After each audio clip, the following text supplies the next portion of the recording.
remarkable impact on the world and as a mentor to me. So Bill Warner grew up in Millburn, New Jersey. He suffered a tragic accident when he was in his early childhood, and he's been paralyzed from the waist down ever since. Despite that, he has a phenomenally positive attitude. He has started 7 companies. The most noteworthy is a company called Avid. Avid is a company that today almost every Academy Award nominee that was put on the slate has used Avid for high-end video editing. Bill and his company won 2 Academy Awards, one in 1993 and 1997. He is a remarkable mentor and super angel and has a phenomenal impact on the lives of many, many, countless entrepreneurs across the United States. He's somebody that it would have been great to have him stay here in New Jersey. Next slide. And some of you may recognize this young gentleman. He graduated from Rutgers in 2010, Eli Shopak. I got to meet Eli about a month ago. He was a dual finance and music major. He actually played on stage several times at Carnegie Hall, but he is now an entrepreneur. And he is an incredibly charismatic, energetic, and passionate young man, and he is bringing a completely revolutionary approach to the study for the SATs. Okay? And I have no doubt he will be very successful. Now, there are exceptions. Some of you may recognize this gentleman, okay? Dr. Sal Barra. Barra was the founder and until recently the chair and CEO of Celgene. Faced phenomenal odds. They built a company with a $40 billion market cap and over $4 billion in revenue. They become one of the largest cancer drug providers in the world. Next slide, please. So over the last several years, I've had the privilege of being on the TED speaking circuit, and one of my customary talks has been around the entrepreneurial renaissance. And what I've tried to communicate is the similarity between what happened in Florence, Italy, back in the 1400s, with this remarkable transformation culturally, economically, educationally, and how much it propagated across the free world as we knew it at the time. We're seeing a similar entrepreneurial renaissance today in Silicon Valley. And for those of you who haven't really been following it that closely, I can tell you that if you thought the dot-com boom was a significant period of entrepreneurial energy, it's not even close to what we're seeing right now. Okay? So my friend Mr. Springsteen is always working on a dream. Okay? And you know, the quote here attributed to Springsteen, which I did get from Terry's website, and 2 of the best speeches I've ever seen ever in my life was when Springsteen was inducted into the Hall of Fame and the way he thanked his band, and when he inducted Bono into the Hall of Fame. What a poet the man is. But the quote that he says there is exactly the same as any startup. If you can have your customers look at you and identify with you, and if you can identify with them, you've done something remarkable. So if we go to the next slide, you know, my dream, Bruce is working on a dream, I'm working on a dream as well. My dream is to see a New Jersey entrepreneurial renaissance that is driven by the engine that is the Rutgers School of Engineering. Okay? Engineers are naturally entrepreneurial creatures. There was a recent study on Facebook. They looked at 30,000 profiles. There was a 3-to-1 advantage of engineers over people with business degrees who were founders or co-founders, right? Engineers are problem solvers. Entrepreneurs are problem solvers. You put those 2 things together, it's an incredibly powerful formula. Okay? So it's a little bit tough to see this slide, but since we have such limited time, I want to focus on just a few examples.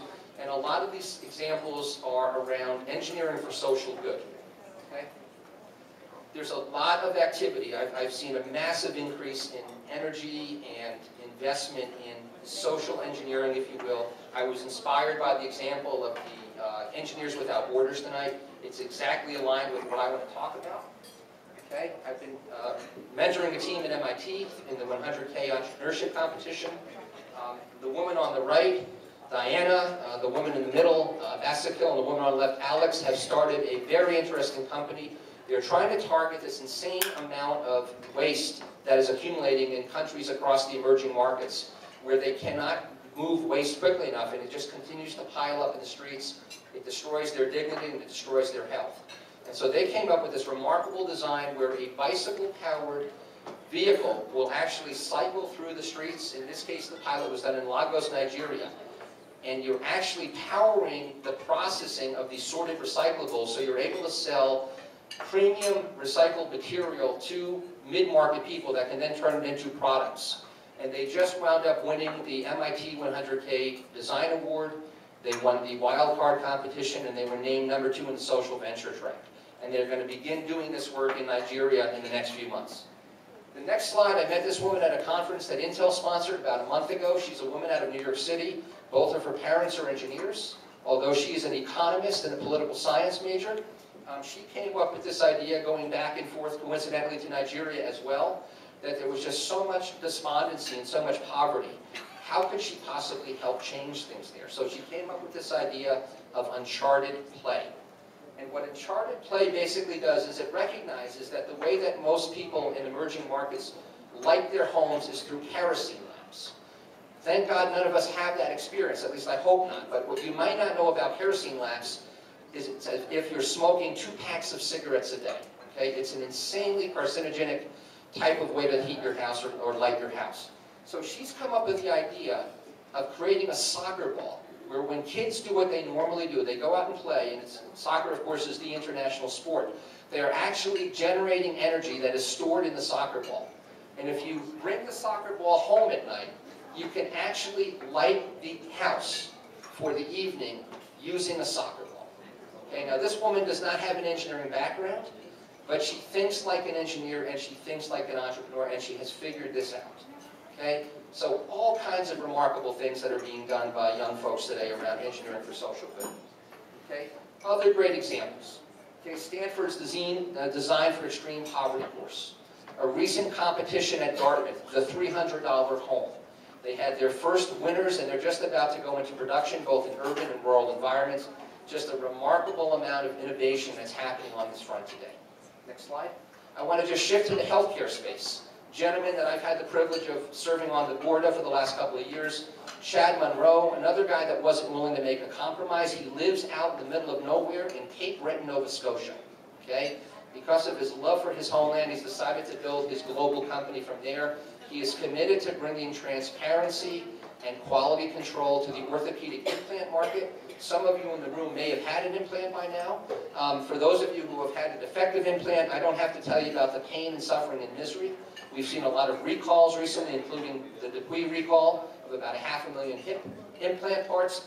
Chad is going to be providing technology to the U.S. registry and the California registry, so that every time an implant is made, they are tracking the movement of that implant to be able to determine whether or not that implant is actually going to be able to be successful long-term in the body.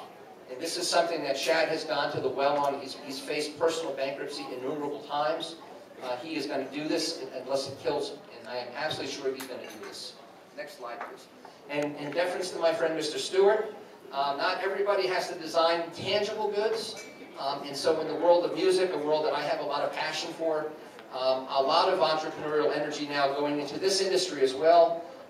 Terry did a great job of educating us on the industry, but we all know the disruptive innovation has taken place in that world, and the challenges that so many artists have to connect with their audiences. You're seeing a lot more opportunities for musicians to bring their passion for their craft into places like, and here, Marcato, delivering entrepreneurial software that allows musicians to connect with their user base.